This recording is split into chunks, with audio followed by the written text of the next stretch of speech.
somebody to advocate for me to be able to be on speed dial. And I have to say I'm really glad that my daughter was here to hear that because, this is, maybe she'll have a little more insight now into why I chose to homeschool. Because I know why. So, Let me just give you sure. another way. And I've gotten to know Laura very well, but there is one person who still knows her a little better, and that's her husband. And I would like to invite him to come up and introduce Laura before she speaks to us. It's been 9 months after I have a baby today. 9 months of roller coaster. Because it's not easy to run for a school board. I'll trade off. But I've been knocking so many doors I've been holding it for with quite so this many time. incredible volunteers like Jeff and Vince and Vince and many others. They are here today. And when I knock in doors, the people want me to find solutions to so many things, and I was like, oh, I don't want to run anymore,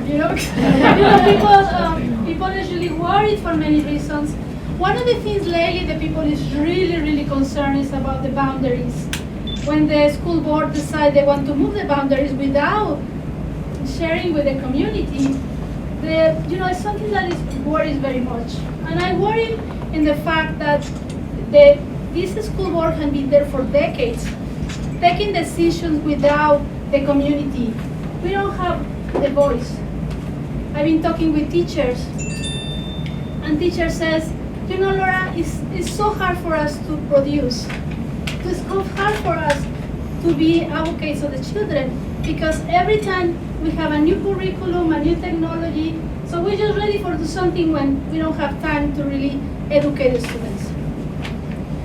So it's been 9 months to listen that we have to make a change. At the school board, I have blessed to have 2 incredible mentors. One of them is here, Tom Wilson. And the other one is Elizabeth Schultz. But the other are Democrats that they don't care about our children. And I know in Fairfax County, 70% of the population does not have kids. So how we can convince the community to vote for Republicans to make a change if they don't have kids? There's so much that they don't know. 53% of the taxes that the people is paying in Fairfax County goes to the school board. The school board managed $2 billion with B as in boy, $1 billion. So I work in corporate. I've been crossing in these paths with the school board members, Democrats. One of them threatened me. And she said, well, why are you running for a school board? You don't have no education. You never has been a teacher. You never did anything about education. And I told her this. I'm proud to open a foundation to help Hispanic women to go to college. I helped between 200 and 500 students in 6 years. Proud or teach students that live in DC. They don't live in Fairfax in a beautiful neighborhood. They live in DC behind, the schools have changed to close the doors. We have lockouts in DC. So I help Hispanic women and African women to go to college. I'm proud of what I did. But more proud I'd be is I've been working for corporations, like Hewlett Packard when I was transferred here, and also for AT&T and Verizon. I believe that a school board should be managed as a corporation. Every dollar that you produce has to be resolved, return on investment. You don't do produce, bye-bye. The school board has been for decades there and it's no results. The achieving gap is getting worse and worse. We need to change this. So I'm proud to run with 8 more colleagues of mine. Some of them are here. And I think we will make a change. It's time to change, and I really thank you, everybody, for support me for all these 9 months. And it's only 40 more days. In the following 40 days, I need volunteers to knock doors. I need volunteers to make calls. So I will asking you to continue support me and continue support all these incredible candidates. Thank you very much for coming.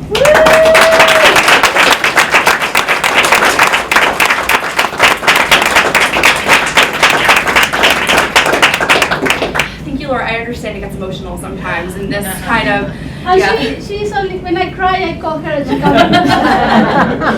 Well, I have, so I'm also of Hispanic heritage like Laura, and my mom is one of 7 girls, so I'm used to dealing with women crying to me in Spanish. So it's not completely outside the realm for me. I'm gonna call, what's one more?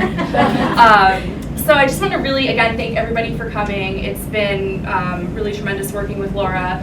Before I kind of let you all go, I just want to acknowledge a few more people who came in after the introductions, but they're very important, so I do not want to let this opportunity slip away.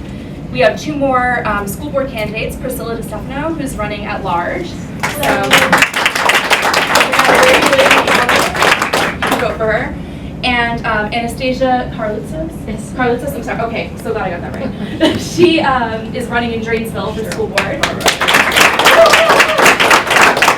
And then, needs no introduction, Elizabeth Schultz, our conservative.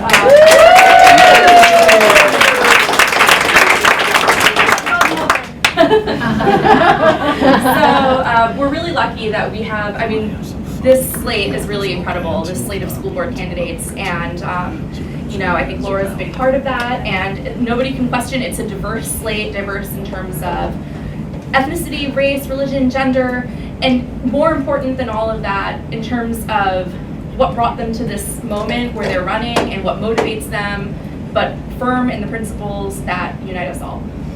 So 2 more things. Oh, sure. So I want to invite these beautiful ladies. They want to say a couple of words. Oh, absolutely.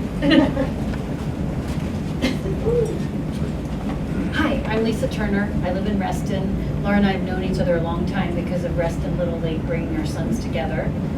And I'm Kimberly Hartkey, and I also live in Reston. We're in Laura's district, and we're co-hosting a nonpartisan or bipartisan meet and greet at my home October 4th. It's an opportunity for you to invite Democrats and Republican friends. We're not going to wear any Trump paraphernalia, but we're going to try and bridge the gap between our different constituencies. I happen to be married to a Democrat, and I'm a Republican, but we, on the public level, are nonpartisan because we have a large business in Reston, and many of our employees and clients are the opposite party. So we don't take a stand publicly, but we thought we believe enough in Laura to venture forth and do this. So I just would like to encourage you. And Laura's got a lot of Democratic friends that she's bringing that night. And October 4th, what night of the week is that? Friday. It's a Friday night. At 7 o'clock. 7 o'clock. We have a I will beautiful send the home invitation to on you. Lake Audubon. It's a really lovely home. With, it's a special place. It's a 16-sided oval right on the lake. We call it the Lighthouse. And if you are on her Facebook page, you should see an invite. You have to get my address, you have to click on the invite and do the invite thing. But anyway. Well, thank you very much. Yes, thank Love to see you. you.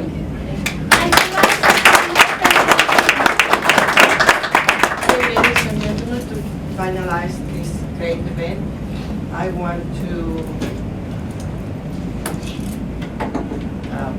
have a birthday for Laura, an extraordinary woman, and she's a good happy birthday.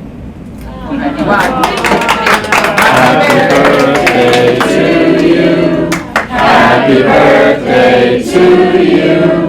Happy birthday, dear Laura.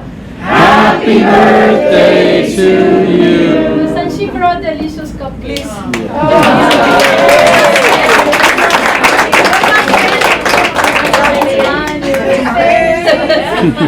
Deseamos a ti. Deseamos felices.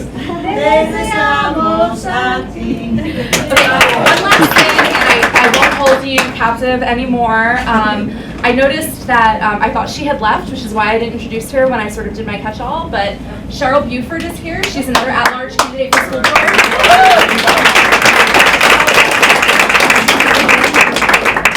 And also Paula Steiner. I didn't see. I don't have glasses. So. She's the vice president. So please help yourself to cupcakes on the way out, and And please. also, there's a folder. Oh yes, and on the way out, there's some folders with some information about Laura that you can pass on to your friends. And please do invite people to come to the event on October 4th. I wish I could be there. I'm actually going to be involved in things on a silent retreat, and if you know me, you know that'll be hard. Otherwise, I would be there with bells on. So I really hope you'll attend, hope you'll invite people, and I hope you had a great night.